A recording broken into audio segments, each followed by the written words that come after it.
Hello, everybody. Thank you for joining us for our ISO 45001 2018 Occupational Health and Safety Management System webinar. So the purpose of this webinar is obviously to go through high-level requirements of 45001 and to talk about some of the major changes as far as the transition. And so just some housekeeping items that Asal already chatted us is please be mute during the presentation, and it might be helpful also to turn off your cameras. And if you want to, it would be good if you put your screen into gallery mode, and I think that's on the top right hand corner of your of the Zoom, where you can request when you can change that. And then you can chat us your questions, or you can unmute yourself to ask the questions. Usually what we tend to do is pause at the end of the slide and ask if anybody has any questions. Either Asal or myself is going to monitor the questions and on the chat and either chat you the answers, or we will tap Mike to answer those questions. And with that said, Mike, our compliance specialist and a legal regulatory guru, as I like to call him, he's going to be taking over this presentation. So I will shut down my camera and let's get started. Well, hello everyone. Good morning to those on Pacific time, and good afternoon to those in Dallas, Boston, and everywhere else. I'm Mike Easterbrook, as Maya said, and we're going over ISO 45001 2018 today. So this is our second day in our webinar marathon. We still have the rest of the week, and on Thursday you have two presentations or two webinars. So if you want, there's the webinar schedule at the end of this presentation as well. So what we're going to go over in this presentation, we're going to talk about an introduction to ISO 45001 2018 and talk about the standard. What is the standard? What is in the standard? And what are the high-level requirements? What are the implementation practices that we've seen so far with our clients? And what are the best practices and lessons that we've learned during these transition periods? So ISO 45001 2018 was published in March 2018, and it will replace the OHSAS 18001 standard. So OHSAS was a British standard, and ISO 45001 is actually the first ISO occupational health and safety standard. It took them a while to do it, and there was a lot of consideration because they're considering workers' health and safety and different practices, cultures, ways that workers deal with employees and employers and worldwide. So the transition deadline to this ISO standard is March 2021, which is coming sooner than later. You know, now we're less than a year away. So people who need to have their surveillance audits or recertification audit need to really start considering transitioning if they haven't done so already. So the ISO 45001 standard has various principles, excuse me. The main ones are prevention of work-related injuries, providing safety and health workplace, promoting and protecting physical and mental health. The mental health portion was added in this standard that wasn't present in OHSAS. Leadership, involvement of people, and continual improvement. I really like this standard because it has a good definition section, and the appendix at the end goes through each clause of the standard, so that is really helpful as well. Some key terms that we want to go over before diving into the standard is the term worker, a person who's performing work or work-related activities that are under the control of the organization. So a worker doesn't necessarily need to be an employee. It could be a contractor or a subcontractor, someone who's on the facility or at the site doing some type of work for the organization, and the organization has control to tell them what work to do or how to do it, and they have the ability to control that person's safety or give direction on what needs to be done to protect themselves and others. Consultation and participation are one of the big new ideas of this ISO 45001 standard. So consultation is seeking views before making a decision. So for instance, if you have a job hazard analysis, you might want to ask those employees that work in that area, what are some of the best controls, what are the best gloves to be used so that they can help give feedback on what proper controls might be appropriate for the JHA of that area. Participation is the involvement in decision making. So that could be going over an incident report. If somebody was injured in that area, you might want to pull some workers from that area to determine what needs to be done so a type of accident or incident like that doesn't happen again. So these are some key concepts that we're going to talk about in more detail.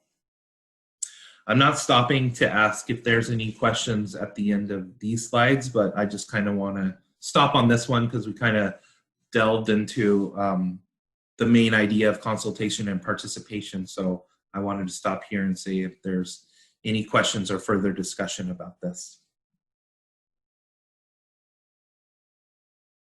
Okay. So the management system standard. So a management system is defined as the system to establish policy and objectives and to achieve those objectives. So thus implementing a 45001 management system, the organization sets out to define the scope of its activities, policies, and objectives to ensure prevention of workplace injuries, reduction of health and safety risk, and minimizing liabilities, thus improving work environment and overall morale in the organization. So that's the main incentive of implementing a 45001 management system. Some of the key management principles here are the system is health and safety focused. So that means that organizations consider personnel's health and safety and their needs that are core to the business. With improved and well-maintained health and safety management, standard business can deliver products and services to its customer without undue delay in a safe manner. If you have a lot of injuries, you have a lot of people out of work, then you're not going to be able to deliver your product or your services to your customers. Leadership. Leadership's a big key in all of the new ISO standards that follow that Annex L structure, which we'll talk about a little later on in the presentation.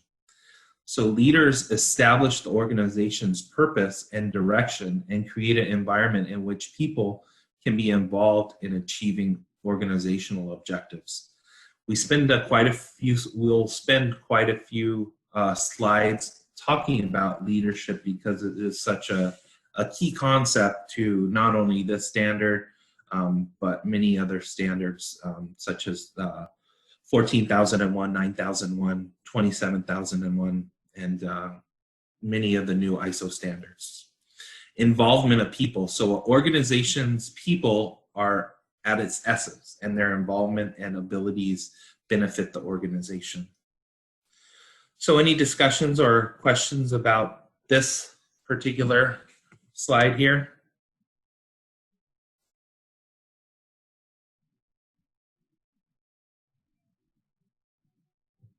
All right, so I'll move along here. So the process approach. The process approach is the way that you manage resources and activities to produce the desired results more efficiently. So the process approach is something that we'll talk about in more detail, but that's very key to the ISO system and to ISO 45001. And the system approach to management is that organizations' efficiency and effectiveness can be improved by identifying, understanding, and managing a system of interrelated processes.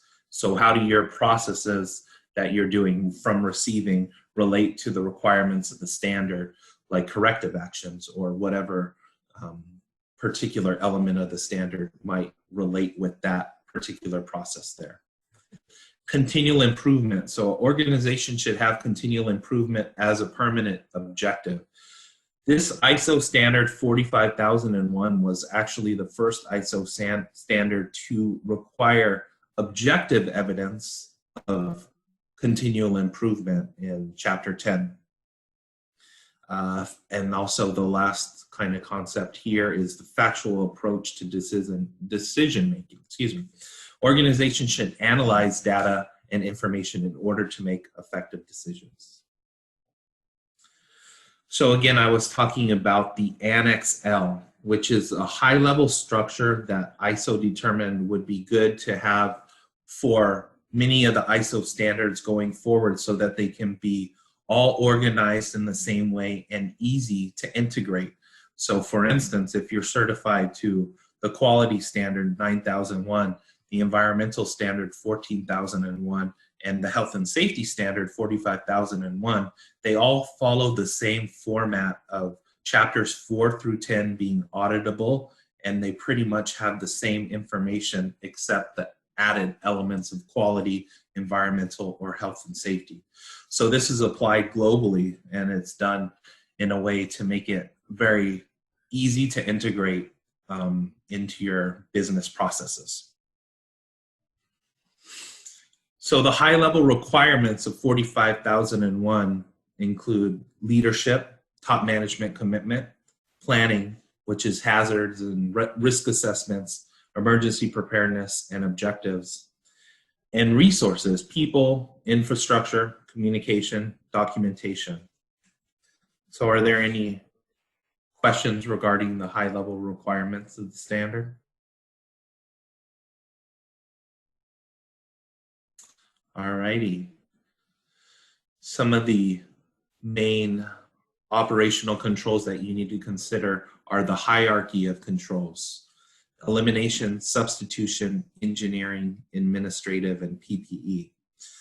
So for instance, if you have a top-loading baler that horizontally bales material in there, can you eliminate that? No, you need that type of baler rather than the vertical one, which can't fit as much material in.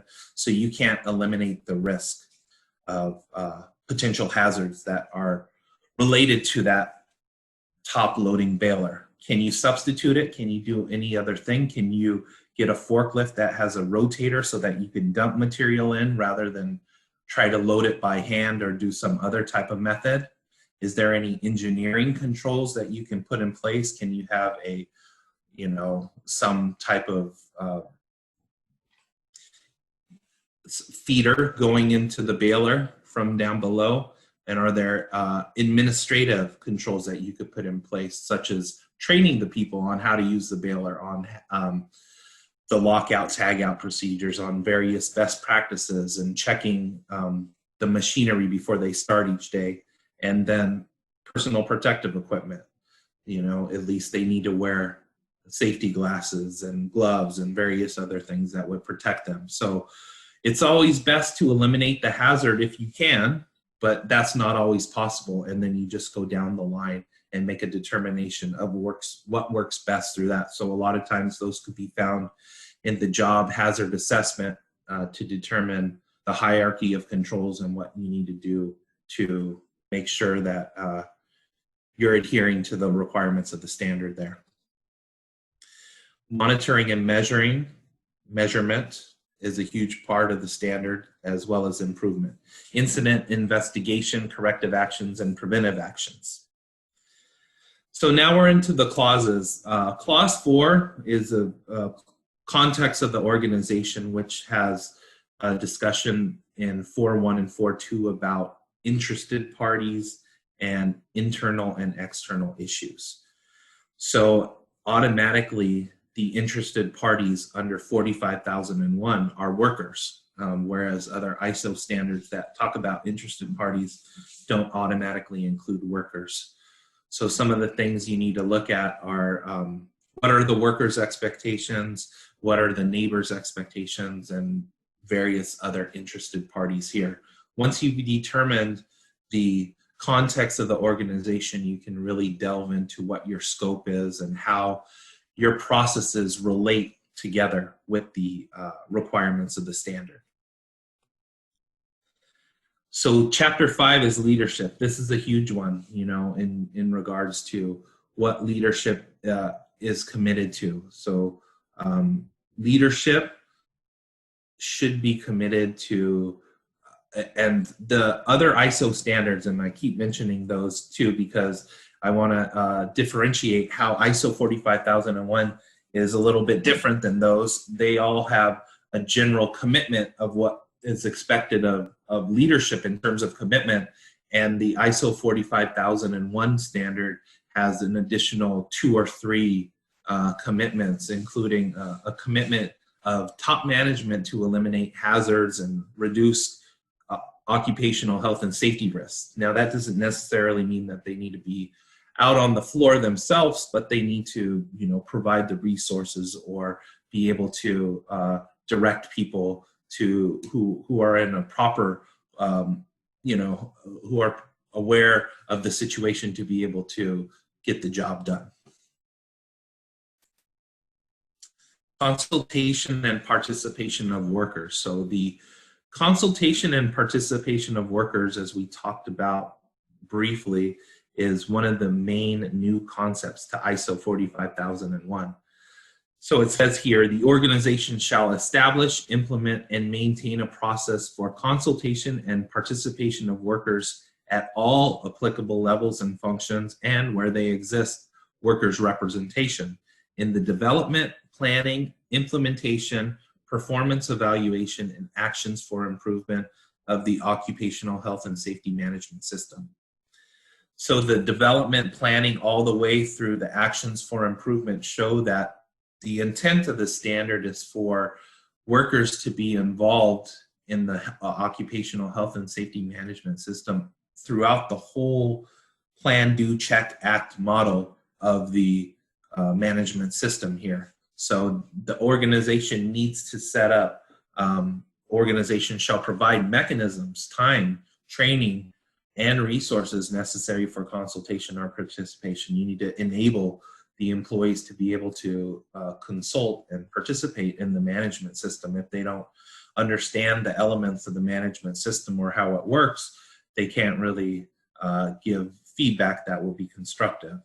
Also provide timely access to clear, understandable, and relevant information about the OHSAS management system. So the ability of workers to take some time to do that rather than just be forced on the production floor all the time.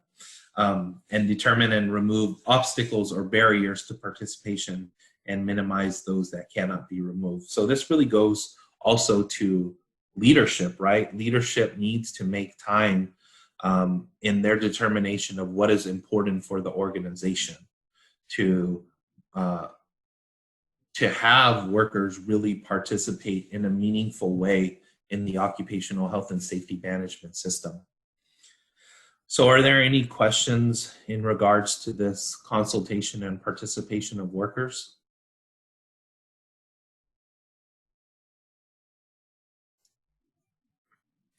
Alrighty, moving along here. And there's really more stuff here. So emphasizing the consultation. So there's 2 parts here: emphasize consultation and emphasize participation. So here's some of the more in-depth list of the way that workers should participate in the OHSAS system.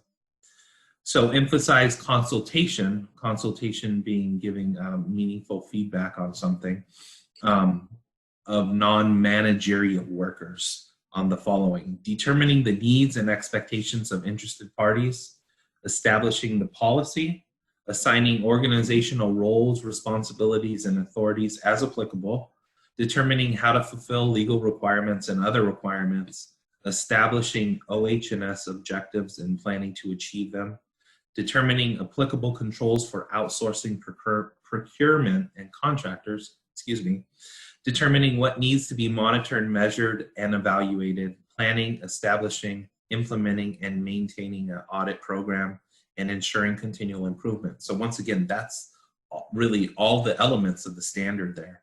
And there's a lot of different ways that you can have workers consult on these types of things. You can have a survey that's either anonymous or a survey that, you know, it's filled out by employees and you can see who it is. Or you can have a safety committee established. You can have a suggestion box. You can have all kinds of different ways for employees to participate or consult on the management system here. Give them some options of what some of these things mean and have them choose what they think is the best or what would be the best for the organization based upon what they know about the organization. So any questions on the consultation portion of non-managerial workers?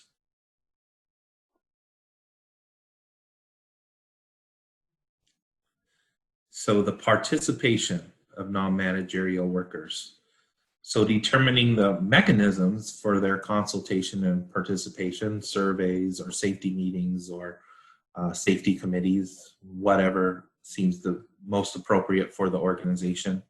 Identifying hazards and assessing risk and opportunities. So you can have management kind of identify the hazards, and then you could have the non-managerial workers kind of do a second check and see if there's any types of hazards that they can identify. After all, they're the ones that work in that area and might know it a little bit better than the manager who's in office oftentimes.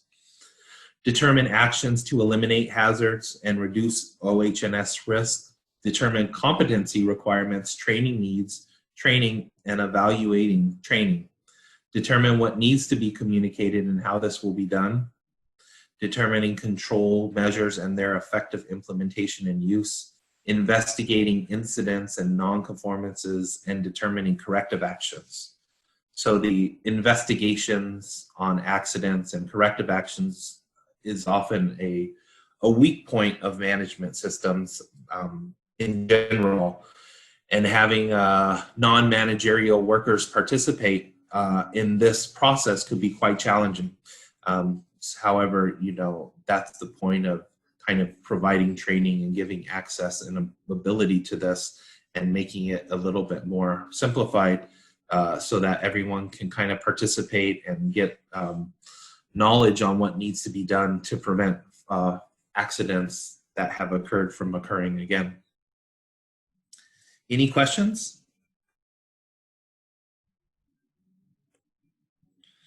So clause 6 is actions to address risk and opportunities.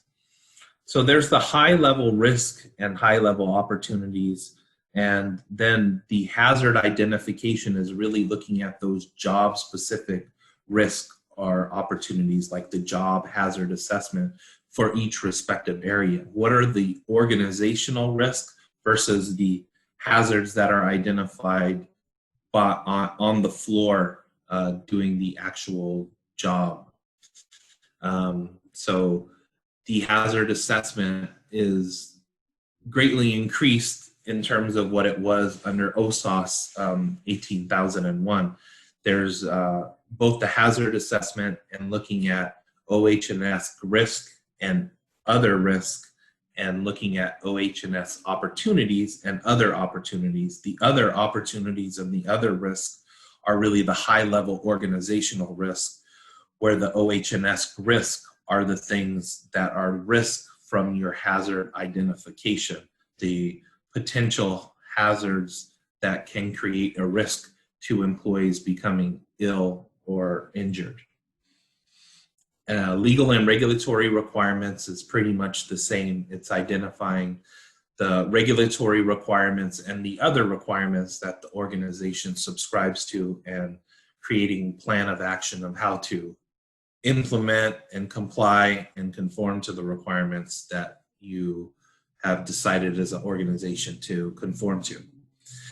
Goals and objectives. There's a little bit of a more, there's more requirements in terms of what you need to look at in terms of goals and objectives from the 18,001 perspective. Any questions in regards to this slide? So clause 7 is resources, or excuse me, it's called support.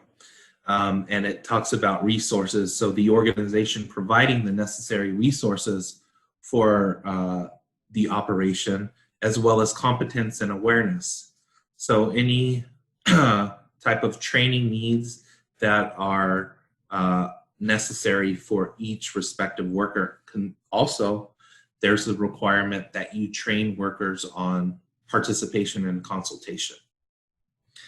Communication and documented information are very similar to what was in the previous standard. So clause 8 is operation. Operation starts with 8.1, which talks about eliminating hazards and reducing OHSAS risk. And those are the operational controls that you put in place. Those might be the various things that you've identified from your hazard identification, and the operational controls, whether it's training, whether it's a procedure or anything like that. And the management of changes in there, because that often has to do with identifying potential hazards that could come about from changing a process or adding a new process. Procurement talks about both getting supplies as well as services. So there's a potential risk with people coming on site and the need and the ability to vet some of your contractors to make sure that they're working in a safe manner and that they're also not affecting the safety of your workers on site as well. Emergency preparedness here, this is a big one, and one that's often changed, that's changed a lot lately in regards to the whole COVID-19 pandemic. Now, everyone is looking at what they need to do to best prepare for going back to work, which Maya talked about yesterday, and what kind of controls we need to put in place. And it's not only considering this particular pandemic, but what if there could be something in the future? How will we best plan for that and put proper controls in place for dealing with any future pandemic, epidemics, or large-scale injury and illnesses?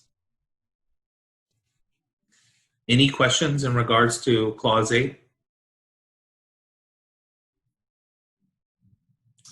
So Clause 9 is monitoring and measurement, and our performance evaluation, which starts with monitoring and measurement, and really your whole occupational health and safety system is monitoring and measuring. You look at your aspects or your hazards, and you monitor them as near misses occur, as incidents occur, and you do it annually. You look at your objectives and you monitor and measure them. You look at your legal requirements. You might have a monthly inspection to make sure that you're adhering to regulatory requirements from the local level all the way up to the federal level. And so a lot of the management system is monitoring and measuring, and you're really looking at what you monitor and measure regularly or at various intervals as defined by the organization, including the internal audit. The internal audit is something that is done usually annually, but it might be done in pieces on a quarterly basis or whatever the organization determines to be effective. And there's the evaluation of compliance, which is similar to the internal audit in that you will want to look at what are your legal regulatory requirements and what is the objective evidence to show that you're conforming to that requirement. It could be something from filing a report that's due to a regulatory agency to actually going out on the floor and seeing how material is labeled, or if it's within a 1-year accumulation time limit for universal waste. So it should be very representative of what is done during an internal audit, not just checking a box saying we're compliant here still, but you need to really dig in and look to see how you can show that you're complying with that particular legal, regulatory, or other requirement that you identified. And then the management review has some changes from OHSAS 18001. Of course, we're looking at worker participation and consultation again, kind of theme throughout this whole standard here. You know, participation and consultation is weaved throughout the whole standard and a huge element of this new standard. Clause 10, I should say, excuse me, is improvement. And the first part is talking about incident reporting, nonconformity, and corrective action. So that's the involvement of workers in the corrective action process, and looking at and also communicating to people who are in that area if they could be affected by potential similar injuries. And so there's a couple new requirements here. You're having somebody participate in answering the corrective action, and you're also having somebody or you're making sure that injuries are communicated to those who could be affected by the potential injury there. And then continual improvement. Continual improvement can be shown by the monitoring and measuring that you're doing, and that you're meeting your objectives, that you're going out and doing monthly observations and finding that you're conforming or complying with the requirements. So there's a lot of different ways to show continual improvement, but that is something that now needs to be documented. So are there any questions in regards to this slide here?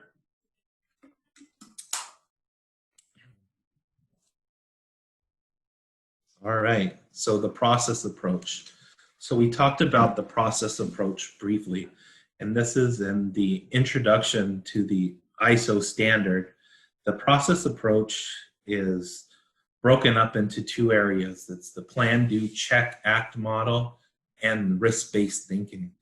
So it's looking at your respective processes and planning them out, implementing the controls that are necessary for you in conformance with the requirements of the standard, after considering all the potential risk and trying to put controls in place to eliminate those risks and capture opportunities. So how to, these are a list of kind of similar or standard kind of processes that we see at a lot of organizations. Yours might be, rather than assembly, if you're a recycler, it might be disassembly, and so on and so forth.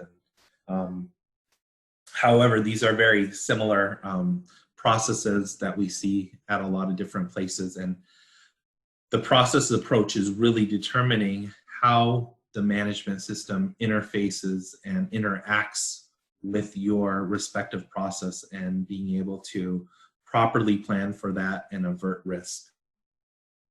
Any questions on the process approach?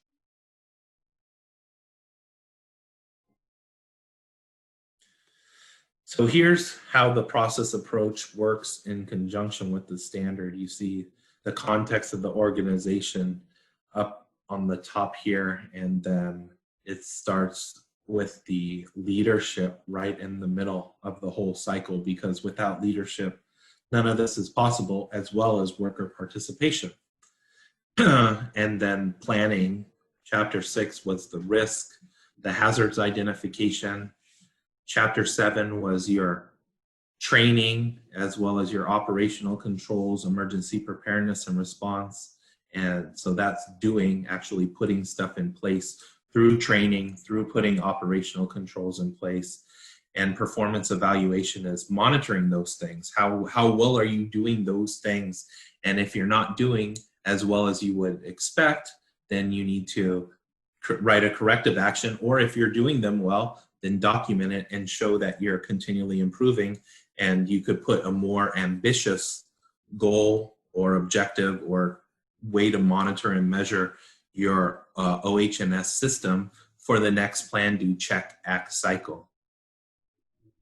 Any questions on the PDCA cycle here in conjunction with the clauses of the standard? All right. So what would a transition to 45,001 look like? Well, first of all, we kind of need to do a gap assessment to see where you're at. Do you have an existing 18,001 system? If you do, what are the gaps between 18,001 and 45,001, and what's the best plan of attack to implement the requirements of 45,001? We might want to review your risk assessment and job hazard analysis to add some of the newer requirements in Chapter 6 and make sure that all the hierarchy of controls are covered there.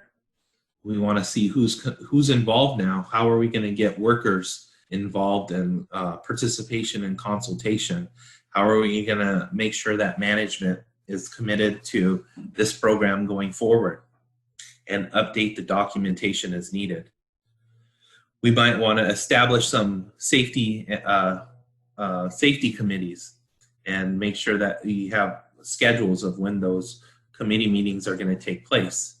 The compliance calendar and training needs, all of these things might need to be updated depending on where your system was prior to this transition. So this could take anywhere from 8 to 10 weeks. It really depends on the availability of resources, both on the consultant side as well as the company side. And then after all those things are implemented, you could conduct an internal audit. It's really important after you kind of implement a lot of these controls and make revisions to your system that you live in the system for some time to show that you're keeping records, that you have evidence of participation and consultation and all those things.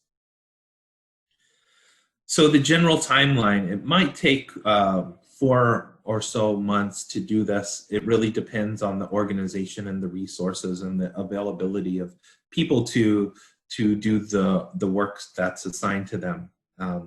So some of the biggest stumbling blocks that we've seen, and this goes not only to this standard, but to really every other standard, is leadership commitment. Sometimes leadership is only concerned about a certificate on the wall, and it makes it more difficult when leadership is not actively involved in the management system.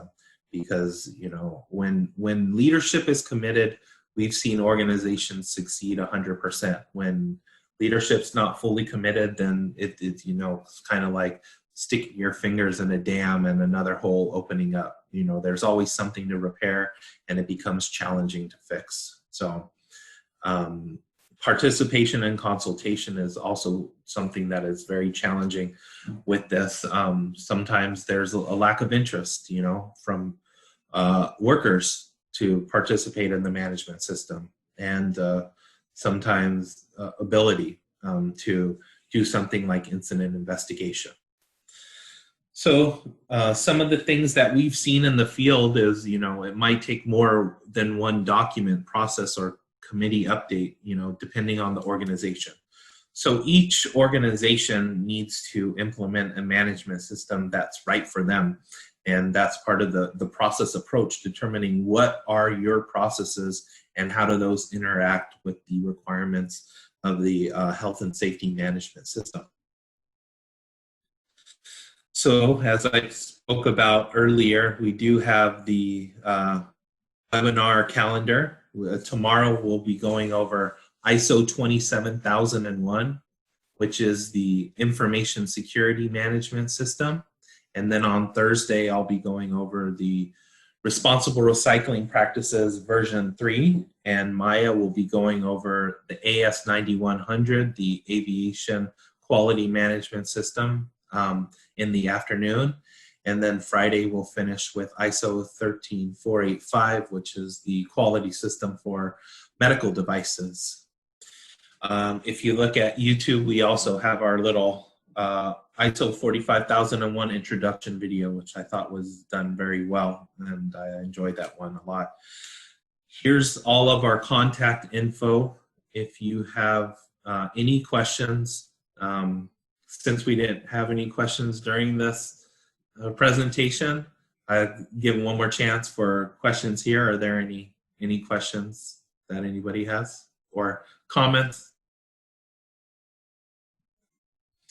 All right, well, if you have something, please feel free to contact us. We're going to be sending out a PowerPoint, a PDF of this PowerPoint, and then we will send a live recording of this when we have time to edit and do some things to the recording. So thank you all very much. Nice work, Mike. Very informative. Thank you. Thank you.